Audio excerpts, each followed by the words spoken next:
ಆನಂದ ಬೇರೆ, ಆತ್ಮಾನಂದ ಬೇರೆ. ನಾವು ಮಾಡೋ ಒಳ್ಳೆ ಕೆಲಸವನ್ನ ಯಾರಾದರೂ ಪ್ರಶಂಸೆ ವ್ಯಕ್ತಪಡಿಸಿದ್ರೆ ಅದು ದ್ವಿಗುಣ ಆಗ್ತದೆ. ನೀನು ಒಳ್ಳೇದು ಮಾಡದೆ ಕಣಪ್ಪ ಅಂತ. ಯಾರೋ ಒಂದು ಹಳ್ಳಿನಲ್ಲಿ ಒಬ್ಬ ದೊಡ್ಡ ಜಿಪಣ ಇದ್ದ.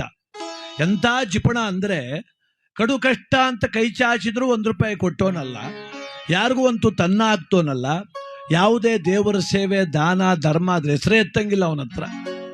ಅಂಥ ಕಡು ಲೋಭಿ ಅವನು. ಇಂಥ ಲೋಭಿ ಊರಲ್ಲಿ ದೇವಸ್ಥಾನ ಕಟ್ತಾವ್ರೆ, ಎಲ್ಲ ತೀರ್ಮಾನ ಮಾಡಿದ್ರು, ನಮ್ಮ ಗ್ರಾಮ ಚಿಕ್ಕದು, ಬಡವರಾಗ್ಲಿ ಶ್ರೀಮಂತರಾಗ್ಲಿ ₹10,000 ನಿಗದಿ ಮಾಡಿಬಿಡುವ, ಅದು ಮೀರಿದವ್ರು ಶ್ರೀಮಂತರು ಯಾರು ಬೇಕಾದ್ರೂ ಕೊಡಲಿ. ಆಯಿತು, ಪ್ರತಿಯೊಬ್ಬರು ಹಣನೂ ಸೇರ್ಬೇಕು ನಮ್ಮೂರು ದೇವಸ್ಥಾನಕ್ಕೆ ಅಂತ ತೀರ್ಮಾನ ಮಾಡಿದ್ರು. ಆಯಿತು, ಕೊಡ್ತಾರೆ ಬಿಡಪ್ಪ, ಹಬ್ಬ ಅಂದರೆ ಎಲ್ಲರೂ ಕೊಡ್ತಾರೆ, ಎಂಥ ಬಡವರು ಕೊಡ್ತಾರೆ, ಜಾತಿ ಮತ ಮೀರೆಲ್ಲ ಕೊಡೋಕೆ ಸಿದ್ಧವಾಗವ್ರೆ, ಅವನ ಹಬ್ಬ ಕೊಡಲ್ಲ ಕಣಯ್ಯ ಅಂದರು. ಅದಕ್ಕೆ ಎಲ್ಲರೂ ಅಂದರು, ಅವ್ನು 10,000 ಕೊಡಿದ್ರೆ ಪರವಾಗಿಲ್ಲ, ಎಷ್ಟು ಕೊಡ್ತಾನೆ ಟೀಸ್ಕೊಬಂಬಿಡಿ ಅಂದರು. 5 ಜನ ಮನೆ ತಕ್ಕ ಹೋದ್ರು. ನಮಸ್ಕಾರ ಯಜಮಾನ್ರೆ ಅಂದರು. ಓ ಬಾಬು ಬನ್ರಪ್ಪ, ಏನು ಸಮಾಚಾರ ಅಂದರು. ಅದೇ ದೇವಸ್ಥಾನ ಎಲ್ಲ ಪಾಳು ಬಿದ್ದುಬಿಟ್ಟದೆ, ಅದು ಕಟ್ಟುವ ಅಂತ ಮಾಡೀವಿ ಅಂದರು. ಹೌದಾ? ಹಾಂ ಹಾಂ, ಸುಮಾರಾಗಿತ್ತಲ್ಲ, ಅದೇ ಕೇಳ್ತಾ ಇದ್ದೀರಿ ಅಂದ. ಎಲ್ಲಿ ಸುಮಾರಾಗಿದ್ದದಪ್ಪ, ಮುರಿದೋಯ್ತಾ ಬಿದ್ದದೆ ಅಂದರು. ಹೌದಾ? ಕಟ್ಟಿ ಕಟ್ಟಿ, ಒಳ್ಳೇದು ಕಟ್ಟಿ, ಯಾಕೆ ಅಂದರೆ ದೇವ್ರಿದ್ರೆ ನಾವು ಕಟ್ರಪ್ಪ ಎಲ್ಲ ಸರ್ಕ ಕಟ್ಟಿ. ಅಲ್ಲ ನಾವು ಕಟ್ತೀವಿ ಸ್ವಾಮಿ, ಎಲ್ಲರೂ ₹10,000 ಕೊಡ್ತಾವ್ರೆ, ನೀವು ನಮ್ಮೂರೆಲ್ಲ $10,000 ಕೊಡ್ತಾವ್ರ, ಒಳ್ಳೆ ದುಡ್ಡು ಮಾಡಿದವ್ರು ಬಿಡಿ ಎಲ್ಲರೂ, ಇಸ್ಕಳಿ 10 ಇಸ್ಕಳಿ ಅಂದ. ನೀವೊಂದು 10,000 ಕೊಡಿ ಅಂದ. ನಿಂತಿದ್ದೊಂದು ಚೇರ್ ಮೇಲೆ ದಬಾರ ಬಿದ್ದೋಗ್ಬಿಟ್ಟು, ಏನು ಮಾತಾಡ್ತಿದ್ದೀರಿ ನೀವು? 10,000 ಕೊಡು ಅಂತ ಸುಲಭ ಕೇಳ್ತಿರಲ್ಲ, ₹10,000 ಸಂಪಾದನೆ ಮಾಡ್ಬೇಕಾರೆ ಬಿಡದಿಲ್ಲಿ ಎಷ್ಟು ಅಂಗಡಿ ಸುತ್ತಬೇಕು ಗೊತ್ತೇನ್ರಿ ನಾನು. ಕೆಲಸ ನೋಡ್ರಿ ಅಂದ. ಆಯ್ತು ಬ್ಯಾಡಿ ಸ್ವಾಮಿ, ಒಂದು ₹5,000 ಕೊಡಿ ಅಂದ. 5,000 ಹೋಗಯ್ಯೋ, 5,000 ಇದ್ರೆ ನಮ್ಮ ಮನೆ 3 ತಿಂಗಳು ನಡೀತದೆ ಮುಂದಕ್ಕೆ ಅಂದ ಅವನು. ಆಯ್ತು, 1,000 ಕೊಡಿ ಸ್ವಾಮಿ ಅಂದ. 1,000 ಅಲ್ಲ, ₹1 ಕೊಡೋದಿಲ್ಲ, ನಿಮ್ಮ ದೇವ್ರು ಬಂದು ನನ್ನ ಕನ್ಸಲ್ಲಿ ಕೇಳಿ ಕೊಡ್ತೀನಿ ಹೋಗಿ ಅಂದ ಅವನು. ಸ್ವಾಮಿ ಹಂಗಲ್ಲ, ಈಗ ದೇವಸ್ಥಾನ ಕಟ್ಟಬೇಕು, ಕಟ್ಟಿ ದೇವಸ್ಥಾನ ಕಟ್ರಿ, ಉದ್ಘಾಟನೆ ದಿವಸ ಹೇಳ್ರಿ, ನಾವು ಅಡುಗೆ ಮಾಡೋದಿಲ್ಲ, ಬೆಳಗಿನ ಸಣ್ಣಗಂಟೆ ಅಲ್ಲೇ ಇರ್ತೀವಿ, ಎಲ್ಲ ಕೊಡಿ ವ್ಯವಸ್ಥೆ ಮಾಡಿ ಅಂದ. ಹಾಳಾಗಿ ಹೋಗಪ್ಪ ತೆಗಿ, ನಡಿಯತ್ತ ಹೋಮ ತೆಗಿ, ಕೊಡದಾರ ನಡ್ರ ಅಂದ್ರು. ಇಡೀ ಗ್ರಾಮದಲ್ಲಿ ಒಂದು 200 ಕುಟುಂಬ, 199 ಕುಟುಂಬ 10,000 ಕೊಡ್ತಾ ಇದ್ದು, ಇವನೊಬ್ಬ ಕೊಡಕ್ಕೆ ರೆಡಿ ಇಲ್ಲ. ಈ ದೇವಸ್ಥಾನದ ಉದ್ಘಾಟನೆಗೆ 3 ತಿಂಗಳು ಮೊದಲೇ ಗುರುಗಳು ಬುಕ್ ಮಾಡ್ಬೇಕು, ಸ್ವಾಮೀಜಿಯವ್ರನ್ನ. ಹೋದ್ರು, ಗುರುಗಳೇ ಬನ್ನಿ, ಗ್ರಾಮದ ಬಗ್ಗೆ ಗೊತ್ತಿತ್ತು ಗುರುಗಳಿಗೆ. ಅವರಂದ್ರು, ಎಲ್ಲರೂ ಕೊಡ್ತಾವ್ರ ಹಣ, ಎಲ್ಲರೂ ಕೊಡ್ತಾವ್ರ ಸ್ವಾಮಿ, ಎಂಥ ಕಡು ಬಡವರು ಕೂಲಿ ಕೆಲಸ ಮಾಡೋರು ಪಾಪ, ಅವ್ರಿವ್ರ ಮನೆ ಮುಸ್ರೆ ತಿಕ್ಕು ಹೆಣ್ಮಕ್ಳು 10,000 ಕೊಟ್ರು. ಅಲ್ಲಿಗೆ 200 ಕುಟುಂಬ ನಿಮ್ಮೂರಲ್ಲಿ ತಾನೆ? ಹೌದು, 200 ಕುಟುಂಬವೇ, ಅದರಲ್ಲಿ ಒಬ್ಬನ ಬಿಟ್ಬಿಡಿ, 199 ಅಷ್ಟೇ ಅಂದ. ಯಾರು? ಅದೇ ಅವನು. ನಿಮ್ಮೂರಿಗೆ ದೊಡ್ಡ ಕೋಟ್ಯಾಧಿಪತಿ ಕಣೆ ಅವನು ನಿಮ್ಮನ್ನು ಅಷ್ಟೇ ಕೋಟ್ಯಾಧಿಪತಿ, ದುಡ್ಡು ಗೇಡು ಕೊಡೋದಿಲ್ಲ ಅವನು. ಅವನ್ ತಾವು ಇಸ್ಕೋಬೇಕಲ್ಲ, ನಾವು ಕೇಳ ಸಾಕಾಗದೆ ಸ್ವಾಮಿ, ನಾನು ಇಸ್ಕೊಂತೀನಿ ನಡ್ರಿ ಅಂದ್ರು. ಹೋಗಿ ನಿಮ್ಗೆ ಆಚಾರ ಅಂದ ಒಬ್ಬ. ಬೆಳಗ್ಗೆ ಕಾರ್ ತಗೊಂಡು ಸೀದಾ ಅವ್ರ ಮನೆ ತಕ್ಕ ಹೋದ್ರು. ಬಾಪ ಇಲ್ಲಿ, ಗುರುಗಳು ಬಂದ್ರು ಬರ ಇಲ್ಲಿ. ಗುರುಗಳು ಬಂದ್ರು, ಒಳಗೆ ಬೇರೆ ಕರೆಯುವಂಗಿಲ್ಲ ಗುರುಗಳ. ಸ್ವಾಮಿ ಸೂತ್ಕ ಸ್ವಾಮಿ, ಅದಕ್ಕೆ ಇಲ್ಲೇ ಕೂತ್ಕೊಳ್ಳಿ ಅಂದ ಅವನು. ಅವ್ರು ಅಂದ್ಕೊಂಡ್ರು, ಕಳ್ಳನ ಮಗ ಒಳಕೋರು ಲೋಟ ಹಾಲು ಕೊಡ್ಬೇಕಾಯ್ತದೆ ಅಂತ. ಇಲ್ದರೂ ಸೂತ್ಕ ಕಟ್ಬಿಟ್ನಲ್ಲಪ್ಪ ನನಗೂ, ಕೂತ್ಕೊಳ್ಳಿ.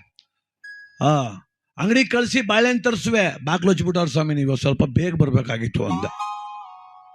ಸರಿ ಕಣಪ್ಪ ಆಯ್ತು ಅಂದ್ರು. ನೀರು ಕುಡೀರಿ ಅಂದ ಅವನು. ಕುಡಿಸ್ತಾ ಇದೆಯಲ್ಲ ತಗಪ್ಪ ಅಂದ್ರು ಅವರು. ಕೂತ್ಕೊಳ್ಳಿ. ಏನು ಮಾಡು ಸ್ವಾಮಿ, ನಮ್ದು ಬಡವ್ರ ಮನೆ, ನೀವು ಊಟ ಬೇರೆ ಮಾಡಂಗಿಲ್ಲ, ಸೂತ್ಕೆಲ್ದೆ ಹೋಗಿದ್ರೆ ನಿಮ್ಗೆ ಎಂಥ ಸನ್ಮಾನ ಮಾಡ್ಬೇಕು ನಾನು. ಏನು ಬಂದದ್ದು ಅಂದ್ರು. ಅದೇನೋ ಊರಲ್ಲಿ ದೇವಸ್ಥಾನ ಕಟ್ತಾ ಇದಾರೆ ಅಂತೆಲ್ಲ. ನೋಡಿ ಸ್ವಾಮಿ, ಹಳೆ ದೇವಸ್ಥಾನವ ಹಳೆದ್ರಂಗೆ ಉಳಿಸ್ಬೇಕು ಸ್ವಾಮಿ, ಇವ್ರು ಹೊಸ್ತಾಗಿ ಕಟ್ಬಿಟ್ಟು ದೇವ್ರು ಹೊಂಟೋಗ್ಬಿಟ್ರೆ ಹೆಂಗ್ ಗತಿ ಅಂದ ಅವನು. ಆಯ್ತು ಬಿಡಪ್ಪ, ಏನೋ ನೀನೇ ದೊಡ್ಡ ಬುದ್ಧಿವಂತ, ಪರವಾಗಿಲ್ಲ, ಕಟ್ತಾ ಇದ್ದಾರಂತೆ, ನಿನ್ನೂ ಹಣ ಕೇಳಿದ್ರಂತೆ, ಕೇಳ್ತಾರೆ, ಅವ್ರಿಗೇನು ಮಾಡೋ ಕೆಲಸ ಇಲ್ಲ. 10,000 ಕೇಳ್ತಾನ ಅವನು, ಯಾವನ ಬಂದ್ಬಿಟ್ಟು ಅವಿವೇಕೆ.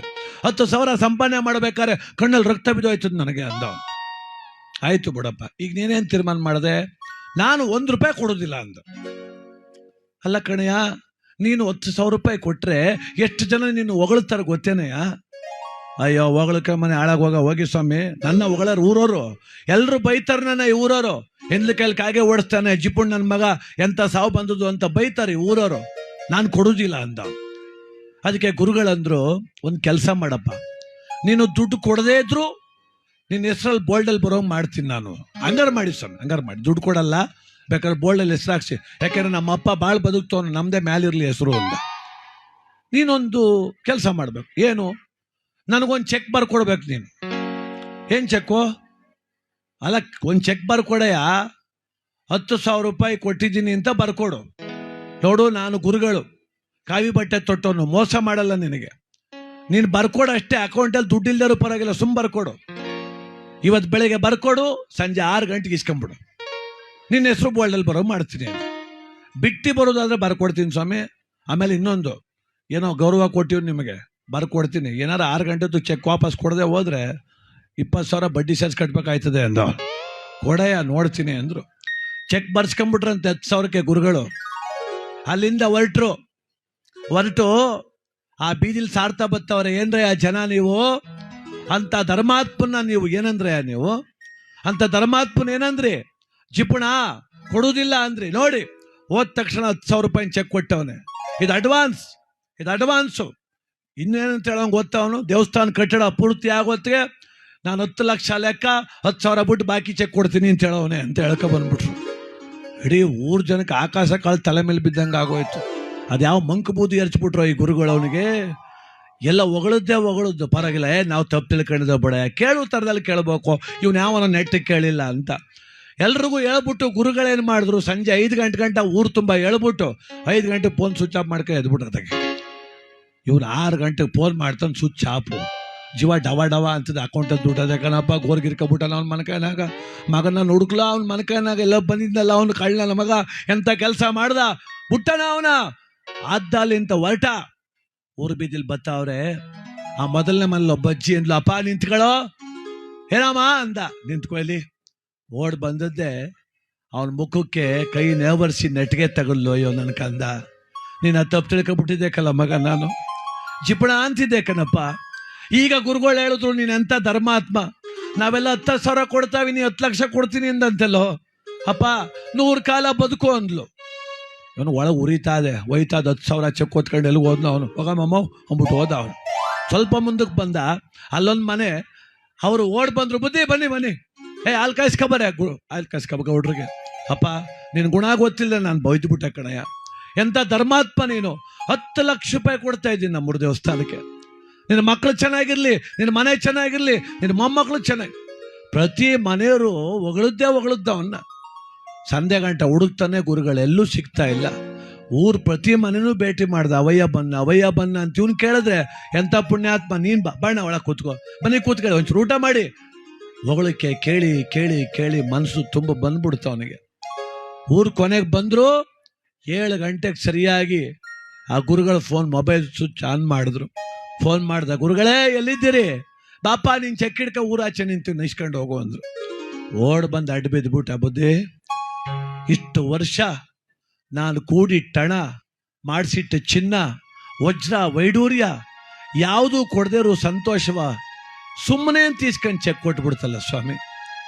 ಊರು ಜನವೆಲ್ಲ ಬೈತಿದ್ರು, ಕೃಪಣ, ಕೆಟ್ಟವನು, ನೀಚ, ದುಷ್ಟ ಅಂತ ಬೈತಿದ್ರು. ಇವತ್ತು ಅಂಥವ್ರ ಬಾಯಲ್ಲಿ ನಾನು ಹೊಗಳುವಂಗೆ ಮಾಡ್ಬಿಟ್ಟಲ್ಲಪ್ಪ ನೀನು. ಅದಕ್ಕೆ ಅವ್ರು ಹೇಳಿದ್ರು, ಗುರುಗಳು ನಾನಲ್ಲ ಕಣ ಹೊಗಳುವಂಗೆ ಮಾಡಿದ್ದು, ನೀನು ಕೊಟ್ಟಿದ್ದಲ್ಲಿ ಇದೊಂದು ಚೆಕ್ಕು, ಇದೊಂದೇ ಕಣಯ್ಯ ಅಂದರು. ಹಾಗಂದ ಗುರುಗಳೇ, ಅದ್ರ ಜೊತೆಗೆ 9,90,000 ಬರ್ಕೊಬಿಡಿ, 10 ಲಕ್ಷ ನಿಜವಾಗ್ಲೂ ಕೊಟ್ಬಿಡ್ತೀನಿ ಇವತ್ತು ಅಂದ.